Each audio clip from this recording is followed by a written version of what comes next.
Сәлеметсіңдер ме? Сәлеметсіз бе, мұғалім? Қалдарың қалай? Жақсы. Отырыңдар. Балалар, көңіл-күйлерің қалай? Көңіл-күйлерің қалай? Көңіл-күйім тамаша. Жақсы, тамаша. Бүгінгі ауа райына байланысты біздің де көңіл-күйіміз жақсы болуы тиіс, иә? Жақсы. Енді барлық жалпы сұрақтардан бастайтын болсақ, балалар, бүгін ауа райы қандай? Ауа райы бүгін қандай? Роман. Бүгін ауа райы тамаша, жылы. Тағы да не болса енді? Желді, иә, бүгін жақсы. Келесі сұрақ. Қазір қандай жыл мезгілі, балалар? Айне? Қазір көктем мезгілі. Тамаша, өте керемет уақыт, иә? Демалыстың басталатын уақыты. Жақсы, көктем айлары қандай? Кім айтады маған? Вера? Көктем айлары наурыз, сәуір, мамыр. Жақсы. Бүгін нешесі? Бүгін мамырдың 20-сы. Аптаның қай күні? Сейсенбі. Сейсенбі. Ал сейсенбі аптаның нешінші күні? Сейсенбі аптаның 2-ші күні. Тамаша, жарайсың, өте жақсы балалар. Енді сендерге бүгін психологиялық дайындық ретінде барлықтарыңды жоғары сыныптың басына шақырсам. Келіңіздер. Шығамыз. Байқаймыз, иә? Байқаймыз. Жақсы, бәріміз шығайық. Психологиялық дайындық ретінде бүгін көңіл-күйімізді көтеріп алғым келіп тұр балалар. Біз әсіресе балалар сыйлық алғанды жақсы көреміз, иә? Ал кішкентай балалар көбінесе киндер сюрприз жақсы көреді. Қандай жасқа келсек те, біз де дәл мұғалімдер үлкен болсақ та әлемге сыйлық алғанды жақсы көреміз. Сондықтан сендерге бір кішкентай сыйлығым бар. Және де психологиялық дайындық ретінде сендерге бір тапсырмам бар. Кәні басынан бастап бастайтын болсақ, кәні бірден аламыз. Оның ішінде бір керемет сыйлық бар. Тез-тез алып, ашып қарап, кезек-кезек орындасақ. Біреуіне тәтті кәлбе түсуі мүмкін, біреуіне бір жақсы сыйлық түсуі мүмкін. Кәні ашып қарайық. Жақсы. Жақсы, кәні. Бастаймыз. Вера, сенен бастайық. Саған не түсті? Қандай ойыншық түсті? Ойыншық. Мысық түсті, иә? Сұрағымды оқи ғой. Ең әдеміні құшақта. Кім әдемі бізде сыныпта? Бара ғой. Жақсы, құшақтай ғой. Жақсы, келесі. Сірия. Ең үздік оқушының Құшақта. Ең үздік оқушы. Ең үздік оқитын кім? Құшақтай ғой. Жақсы, тамаша. Келесі классик. Құшақта. Ең сабырлыны. Сабырлы. Ең спокойны ғой топта. Кім? Кім деп ойлайсың, Владимир? Кім? Кім өз айтсын? Кім? Владимир, кончиз? Кім? Кім? Өз айтсын. Владимир, кім? Ең сабырлы кім? Топта, класста. Кім сабырлы балалар топта? Владиктің өзі, иә, жақсы құшақта кішкене қысылып тұрған сәтті. Келесі. Міне сыйлығым. мұғалімді құшақта. Жақсы. Келесі. Досымды құшақта. Досымды құшақта. Кім сенің досың? Жақсы. Сәлия. Сыныптың старостасы құшақта. Кім староста сыныпта? Иә, жақсы. Келесі. Ең мықтыны құшақта. Мықты топтағы ең мықты жігіт па, қыз ба кім? Кім? Кім мықты топта? Кто сильный?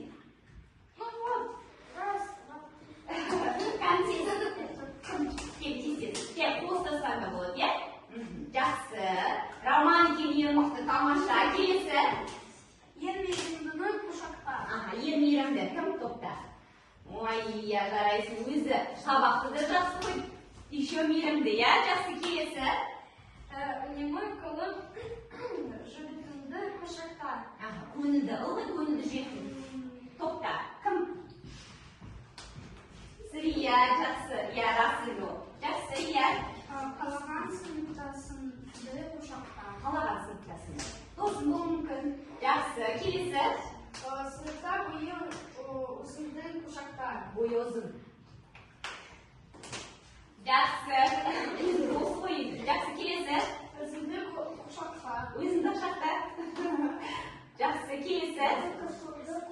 Ұйқышыл. Топта кім сабақ нені кешкіріп жүреді? Сен ба? Жақсы, тамаша, өте жақсы. Балалар, қол шапалақтап қояйық өзімізге. Тамаша, отырайық орнымызға. Сыйлықтары өздеріне.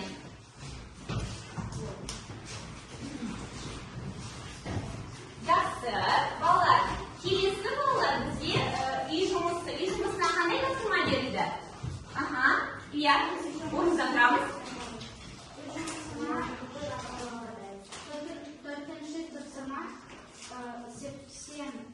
Сексен нешінші бет? Аха. Үшінші бетте кітабымызда тапсырып қойдық. Аха. 75-ші бет қойдым, иә? 75-ші бет. Жақсы, енді кітап болмағандықтан сізге экранға шығарып қойдым балалар. Үй жұмысы сағат неше, яғни электронды сағаттан қол сағатына сіздер өздеріңіздің сағатты белгілей отырып, уақытты айтуларыңыз керек. Ең бірінші бізде 10-25 электрондық сағаттан, яғни қос сағатқа айналдыруларыңыз керек. Тағы кім шығады? Тағы. Белсендірек. Айдың келе ғой. Жақсы, келе ғой. Келе ғой, жаза ғой. Сағат тілінен белгілейміз. Кіші тілін және ұзын тілін белгілейміз.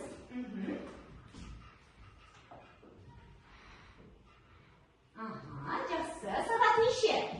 Сағат 10-25 минут. Тамаша. Келесі бізде 10-55 электронды сағаттан сіздер келесі жазуларыңыз керек. Тағы кім шығады? Келе ғой, иә?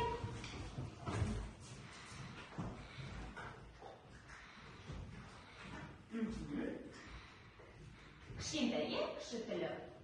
Және? Сағат неше? Сағат 12-ге 5 минут қалды. Тамаша, жарайсың, еле өте жақсы. Келесі сағат 9:30. Кім шығады, кім белгілейді? Сәтия, келе ғой.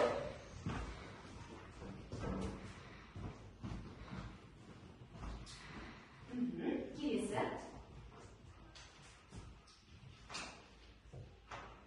Сағат 9:30. 9-ға ойдың ба біздің? Қараш? Әлде кішкене өзгерді. Жақсы, сағат 9:30. Жарайсың. Келесі бізде 4:00. Яғни сағат тілімен белгілеп, сағат неше екенін айту керек. Кім шығады? Белсендірек. Тағы да келе ғой, Раман. Байқап шыға ғой.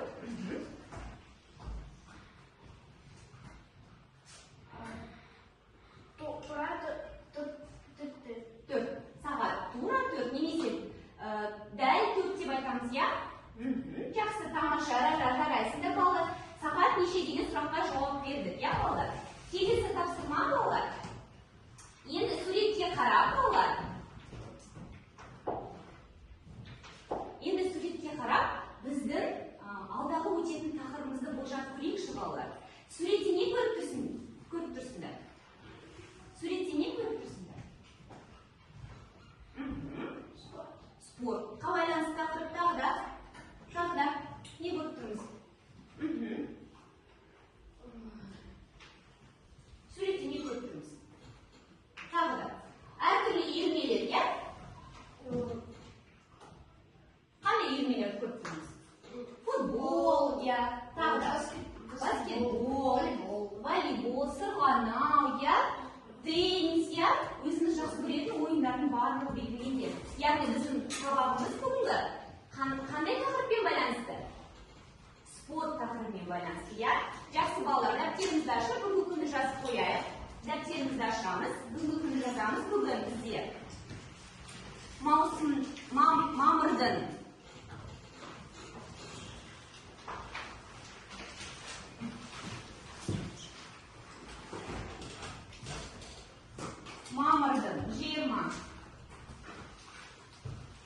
20 сынып жұмысы.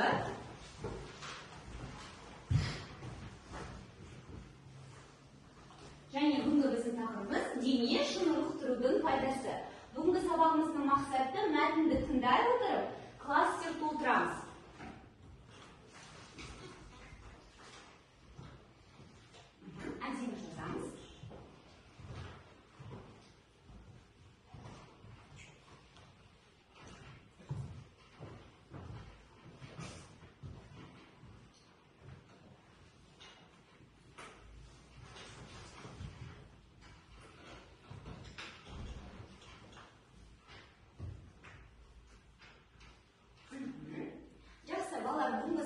сабағымыздың жаңа сөздері ол шешім, қатысу және жаттықтырушы. Жаңа сөздермен сөйлем құрап көрейікші, яғни үлгі ретінде мен бүгін шешім қабылдадым. Немесе біздер жарысқа қатыстық. Яғни бұл жерде жаңа сөздеріміз шешім және қатыстық. Кәні кім дәл осы жерде жаңа сөздермен сөйлем құрауға тырысады? Яғни шешім, қатысу және жаттықтыру. Илья, орнымыздан тұрамыз. Менің жаттықтырушы өте жақсы. Жаттықтырушым өте жақсы, иә? Келесі Вера, орнымыздан жауап берейік. Мен олимпиадаға қатысамын. Жақсы, тағы да. Саша? Мен есепті шештім. Шештім. Ой, шештім. Шештім, иә? Мен есепті шештім. Тағы да бар ма? Тағы да? Жақсы. Балалар, енді сөздікпен жұмыс кремлин әдісі арқылы, яғни репетинат бағдарламасында, яғни сөздерді, жаңа өткен сөздерді дұрыс құрауымыз керек. Бірінші, ш-м-ш-е. Қандай сөз? Шешім. Шешім. Бұл сөздің аудармасы қандай? Шешім. Шешім. Решение. Келесі А-С-У-Т-Қ-ы. Айлин, қатысу қалай аударылады? Келесі Қ-Р-У-Ж-Ы-Ш-Т-Т-Ат. Айтамыз, стрелок направо. Жаттықтырушы қалай аудармасы? Жақсы, жарайсыздар балалар. Енді балалар сөйлесіп көрейікші, біз сендермен үлкен бір бөлімді бастаған болатынбыз. Ол бізде болашаққа саяхат деп аталады.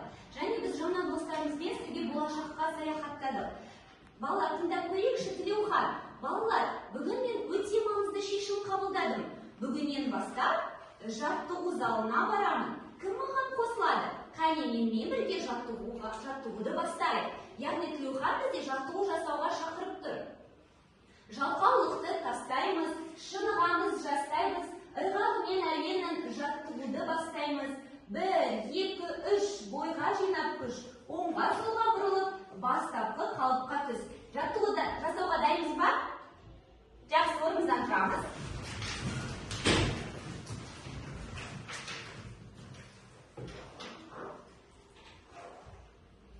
Сәлеметсіздер ме оқушылар? Бүгінгі сабағымыздың тақырыбы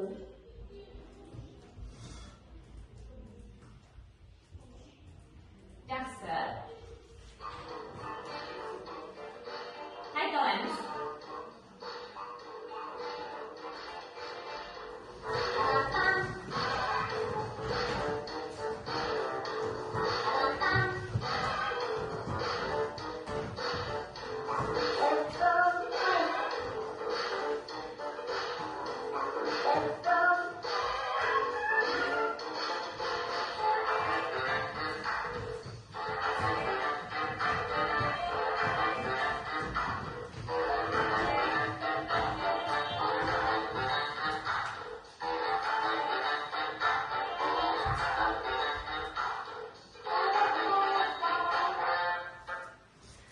Тамаша, жарайсыңдар балалар.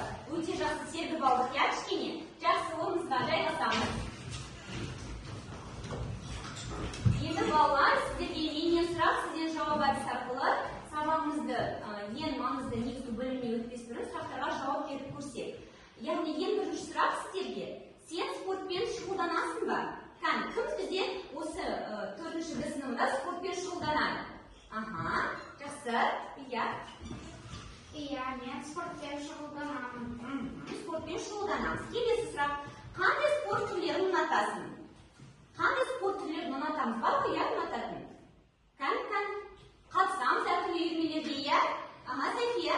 Мен волейболды жақсы көремін. Волейбол үйірмесіне барасың, иә? Жақсы, келесі таңертең жаттығу жасайсыңдар ма, балалар? Жасаймыздар жаттығу таңертең? Кім жауап бергісі келеді бұл сұраққа? Иә, мен таңертең жаттығу жасаймын. Жақсы сұраққа дұрыс жауап бердіңіз, жарайсың. Келесі, спорт үйірмесіне барасың ба? Спорт үйірмесіне барасыз ба? Айта ғой. Мен күрес үйірмесіне барамын. Барасың, иә? Жақсы, тамаша. Ең соңғы сұрақ: спортқа бар екен. Кім жауап береді? Самира. Спорттың пайдасы көп. Мысалы, денсаулыққа қажет. Денсаулыққа қажет, денсаулығымызды жақсарту үшін қажет. Қазір жасаймыз да, біз спортқа өте бағдылануымыз керек. Жақсы, тамаша балалар, өте жақсы. Енді келесі тапсырма сендерге қазір балалар мынандай карточкалар таратамын. Сол карточка бойынша сіздер аудиомәтінді тыңдап, суретке қарап, бос қалған, түсіп қалған сөздерді жазып толтыруларыңыз керек.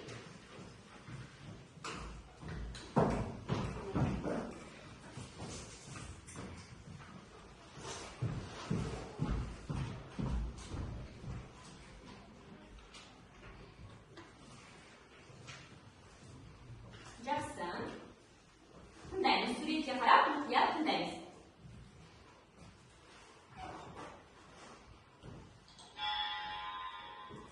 Сұңғат бүгін жүгіруден жарысқа қатысады. Сол себепті ол ерте тұрып, спорт залға келді.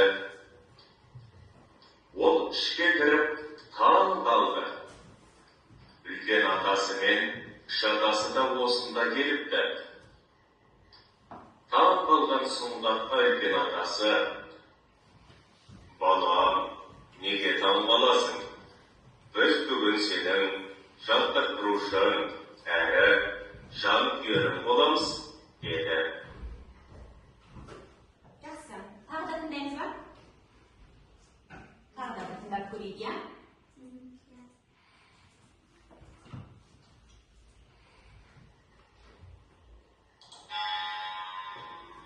Сұңғат бүгін жүгіруден жарысқа қатысады.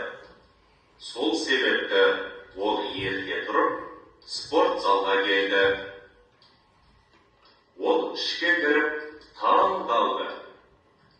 Үлкен атасы мен кіші атасы да осында келіпті. Таң қалған Сұңғатқа үлкен атасы: «Балам, неге таң қаласың? Біз бүгін сенің жаттықтырушың әрі жанкүйерің боламыз», деді. Жақсы, суретке қарадық, біз енді мұқият тыңдап болдық, бізде басты кейіпкер қайда келді? Спорт залға келді. Кәні, кім келген екен? Кәні, сұрағымызды түсіп қалған қандай сөз екен? Роман, оқи қойшы. Сұңғат жүгіруден жарысқа қатысты. Қатысты, жүгіруден қатысты. Келесі, Вера. Сол себепті ол ерте тұрып спорт залға келді. Келді, сол себепті ол ерте келіп спорт залға келді. Тамаша. Келесі, Сірия. Ол ішке кіріп таң қалды. Ішке кіріп таң қалды, қандай сөз түсіп қалған? Таң қалды, Келесі, Самира. Кіші ата мен үлкен ата осында келіпті. Қандай сөз түсіп қалды? Ата деген сөз түсіп қалды, Жақсы, жарайсыңдар балалар. Яғни біз жаңа сөздерді теріп жазып алдық. Енді мынандай сіздерге бүгінгі сабағымыз дене шынықтыруға байланысты болғандықтан сіздерге бір дене шынықтыруда өткізетін ойын түрінде өткізгім келді. Мына менің қолымда мынандай теннис және қолымда мынандай теннис ойнайтын шар, добы, Енді сіздерге мынандай тапсырма, яғни бізде тақтада яғни дөңгелек допқа ұқсас сөздер жазылған, яғни жаңағы толтырған сөздер жазылған. Енді сол сөздерді сіздерге екі яғни торға, тенниста не болады, бізде тор болады, қармағаш жаққа допты лақтыру керек. Сол себепті сіздерге өзіңіздің өткен сабақта өткен сөз кітаптарын қайталау мақсатында, яғни етістік қандай сұрақтарға жауап береді? Етістіктің сұрағы қандай? Не істеді, Және келесі теннистің торына зат есім қандай сұрақтарға? Не және? Кім деген сұрақтарға жауап береді? Жарайсыңдар. Енді сол мына сөздерді ойын түрінде, яғни әкеліп, яғни допты лақтыру барысында жаңа сөзді алып, екі торға жинауымыз керек. Кәні, кім шыққысы келеді? Роман, келе қой. Теннис.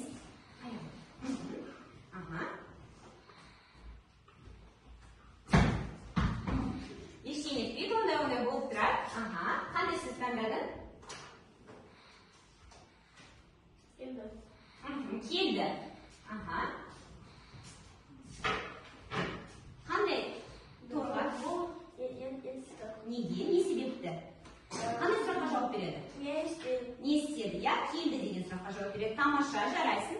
Келесі, Илья, келе ғой.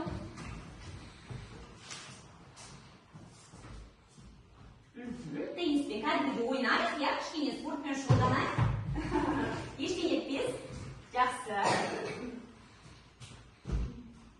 Келесіз қандай таңдап алдың?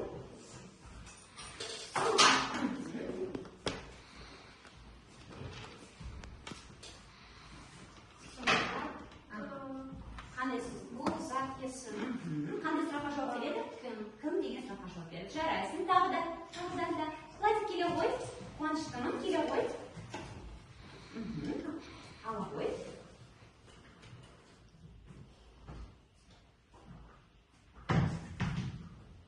Келесіз қандай? Тағы қалды. Ала ғой. Там қалды. Ага. Бұл не болады? Не болады? Етістік па әлде зат есім бе? Таң қалды. Қандай сұраққа жауап береді? Өзі жауап берсін, е? Зат есім деп ойлайсың ба? Әлде етістік деп ойлайсың ба? Қандай сұраққа жауап бересің? Таң қалды. Кім көмектеседі балалар? Етістік. Қандай сұраққа жауап береді? Не істеді? Таң қалды. Я буду удивлен. Я таң қалды. Жақсы, тамаша, жарайсың. Владик тамаша, мен қуандым сен тақтаға шығып, қол көтеріп шыққанына. Келесі, Артем, келе ғой.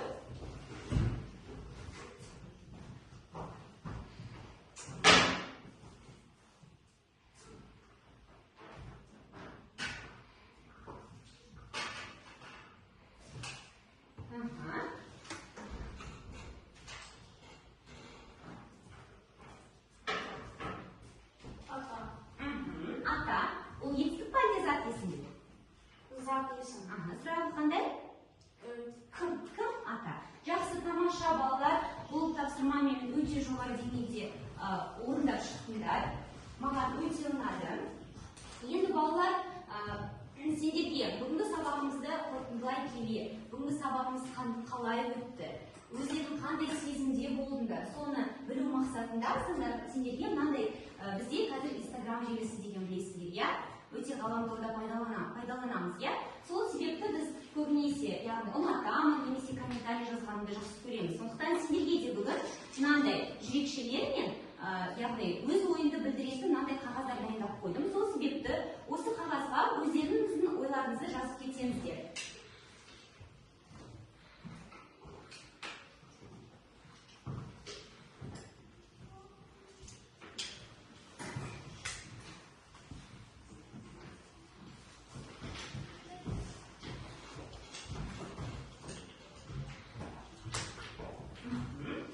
Жақсы, 1 минут берейін. Бүгінге сабақта алған әсерлеріңізді жазып өтсеңіздер.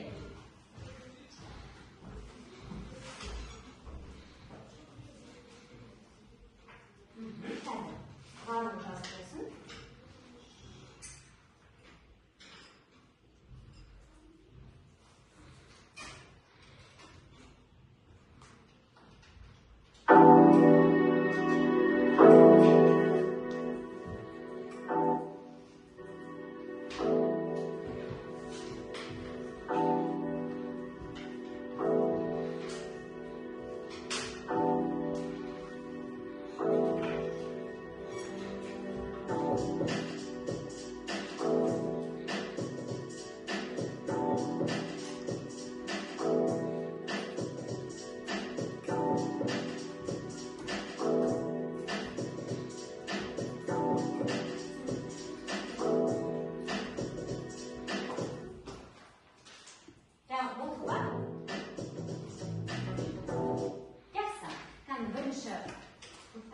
Бірінші қадамнан бастайық. Әйелін келе ғой, шыға ғой.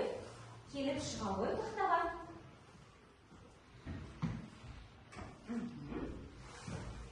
Әйел бүгінгі сабақтан алған әсерің қандай? Сабақ керемет өтті. Ұнады ма саған? Жақсы, қайда саласың? Сала ғой. Жақсы. Келесі, Роман.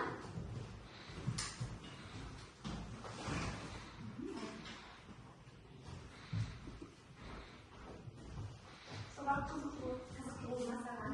Жақсы.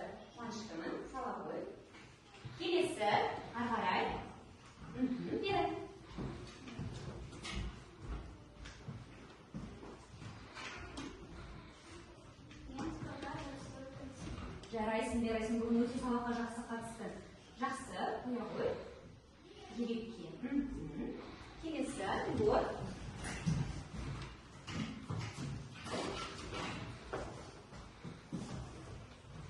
Маған қазақ тілі ұнайды.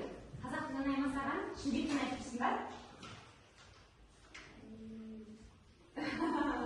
Жақсы білемін, жақсы қоя қой. Жақсы, жарайсың. Келесі. Сәке, келе ғой.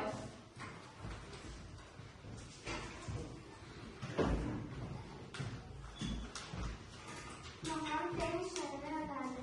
Теннис ойыны ұнады, жақсы.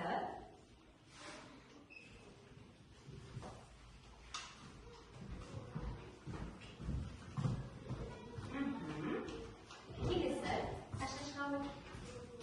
Сабақ жақсы өтті.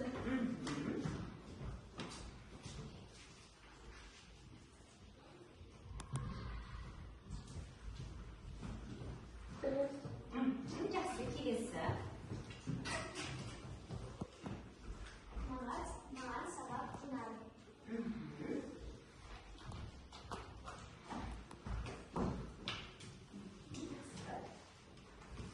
Келе ғой. Көз ойында айта қойшы. Қызық болды ма саған?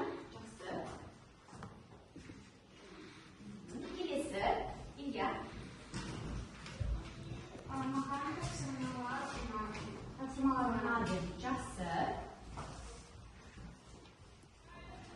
Келесі. Селиса. Сабақ кезде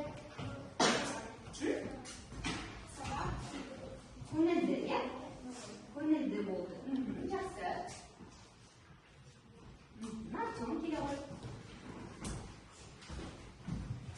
сабақ керемет өтті. Өтті. Самира.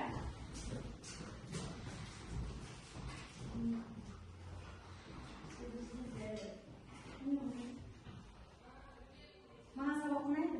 Жақсы, қоя ғой. Неге қысылып тұрмыз? Жақсы. Келе ғой. Келесі. Сабақ тиімді өтті. Жақсы. Тамаша, жарайсыңдар балалар. Мен өте қуаныштымын бүгінгі сабақ сендерге ұнағанына қатты қуанып тұрмын. Енді сабағымды сендерді қалай меңгергенін білу мақсатында соңғы тапсырма сұрақтарға жауап беріп көрейік.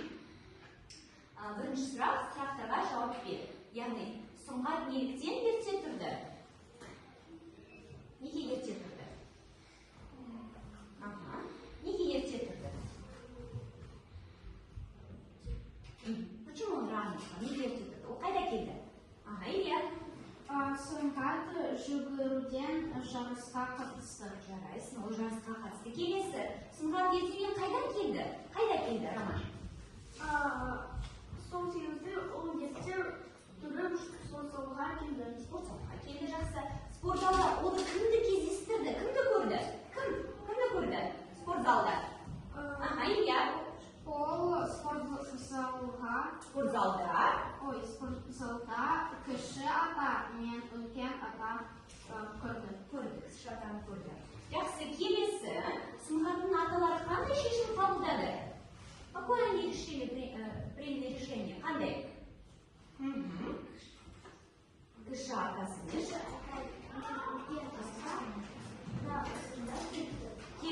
Себебі олар Сұңғатқа не істегісі, жанкүйер ретінде келгісі келді. Яғни біздің отбасымыз біздің барлық жақсылығымызға қуанады екен. Я балалар, бұл жерде отбасы тақырыбында спортқа да байланысты тақырыптар, ұлттық құндылықтар тақырыптары қозғалған екен. Жақсы балалар, енді сендерге күнделігімізді ашайық. Үй жұмысын жазып алайық. Үй жұмысына балаларға сендерге шығармашылық тапсырма беріліп отыр. Яғни сендерге балалар, қазір біз жақсы көреміз, я супер қаһармандарды жақсы көреміз, я сол себепті сендерге спортзалда деген тақырыпта сұхбат құрып, яғни біздің 4-ші сыныптың батыр жігіттері мен қыздар спортпен айналысуға дайынсыңдар ма деген тақырыпта сендер қандай спорт үйірмесіне баратындықтарын жазып келулерің керек. Яғни бұл жерде бізде Canva бағдарламасы арқылы біз келесі сабақта сіздермен, мысалы Вера біздер мен таңертең жүгіргенді ұнатамын дейді. Келесі Самира, мен үйірмесіне барамын, онда түрлі жаттығулар жасаймын дейді. Келесі, Роман, мен жүзу үйірмесіне барамын, мен білем сен жүзуге баратындығыңды, иә? Онда ол орын алған қызықты оқиғаны айтып берейін бе деген қызықты келесі уақытта қызықты оқиғамен бөлісетін боласың. Және бізде София ше, София қандай үйірмеге барады? Сол тақырыпта әрқайсымыз өзінің сүйікті үйірмесіні неге қызықтыратындығы, не себепті сіз сол спорт үйірмесіне баратындығы жайында сізде кішкентай сұхбат құрап келулерің керек. Түсінікті ма, балалар? Жақсы. Балалар, бүгінгі сабақты қорытындылай келе, қорытындылағым келіп отыр. Яғни бүгінгі сабақта өте жақсы жоғары деңгейде қатыстыңдар. Барлық сұрақтарға жауап беруге тырыстыңдар. Мен ерекше бүгінгі сабақта ерекше айтқым келіп отыр. Тіпті бөліп жарып айта алмаймын. Сондықтан Роман, Айлин бүгін сабаққа өте жақсы қатысып отырды. Игор және Вера өте жақсы. София, одан кейін Саша, Сүрия өте жақсы. Я бізде үнемі күлімсіреп жүреді. Владик қандай тамаша. Бүгін қуаныштымын Владиктің сабаққа қатысып, қол көтеріп сабақ айтқанына. Одан кейін Илья біздің белсенді жігіт, өте тамаша. Василиса сабаққа өте жақсы қатысты. Артем кішкене, қобалжығаны болмаса, сабаққа қатысып отырды, иә? Артем және Самира өте жақсы жоғары деңгейде қатысты. Сондықтан бүгінгі сабақта барлығына 10 деген балл қоямын.